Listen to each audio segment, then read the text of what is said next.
রাজ্যে প্রায় প্রতিদিনই দুর্ঘটনার খবর মিলছে। বৃহস্পতিবার রাতে সোনামুড়া মেলাগড় সড়কের ঘ্রাণতলী এলাকায় মোটরসাইকেল দুর্ঘটনায় মৃত্যু হয় এক যুবকের। ঘটনায় ফের অভিযোগ উঠছে ফায়ার সার্ভিসের গাফিলতির দিকে। বৃহস্পতিবার রাতে সোনামুড়া মেলাঘর সড়কের ঘ্রাণতলী এলাকায় বাইক দুর্ঘটনা ঘটে। প্রত্যক্ষদর্শীদের বিবরণ অনুযায়ী অতিরিক্ত গতিতে ছুটে আসা বাইকটি নিয়ন্ত্রণ হারিয়ে দুর্ঘটনায় পড়ে। দুর্ঘটনায় গুরুতর আহত হন দুই মোটরসাইকেল আরোহী। দুর্ঘটনার সঙ্গে সঙ্গে ফায়ার সার্ভিসকে খবর দেয় স্থানীয়রা। ফায়ার সার্ভিস এসে দুজন আহতদের মধ্যে একজনকে মৃত বলে তাকে বাদ দিয়ে অপরজনকে উদ্ধার করে নিয়ে যেতে চায়। এই ঘটনার ফলে স্থানীয়দের সঙ্গে বিবাদ হয় ফায়ার সার্ভিস কর্মীদের।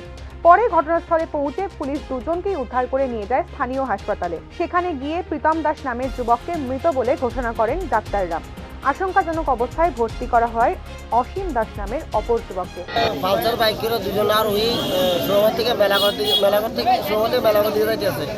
গতি ছিল প্রায় 100 উপরে, মানে আয়া এদিকে খালি কারেন্টের খাম্বার মধ্যে লাগিয়া মারা গেছে। আর ফায়ার সার্ভিস উঠে গেছে। আচ্ছা,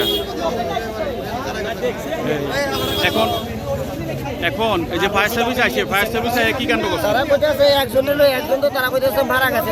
কি মারা গেছে না নাকি ইয়া আছে জীবিত, আমরা তো কইতে পারি না। আমরা কইতেছি দুজনে নিয়ে যাচ্ছি, তারা কইতেছে একজনে যাবো। তখন আমরা সবাই মিলে বলছি না, দুজন নিয়ে যাও। পুলিশে ইয়া করবো, আইডেন্টিফাই করবো মারা গেছে না না, যেটা আমরা বলতে পারি না। তারা কি মানে একজন লইয়া প্রথম রওনা দিছিল, তারা কইতেছে মারা গেছে। পরে আপনাদের সহযোগিতা দুজন নেওয়া হয়েছে। হ্যাঁ, পরে এখানকার পাবলিকের সহযোগিতা করছে, এরপরে দুজন নেওয়া হয়েছে। আমাদের সব করে দুজনে। Bureau report, news now.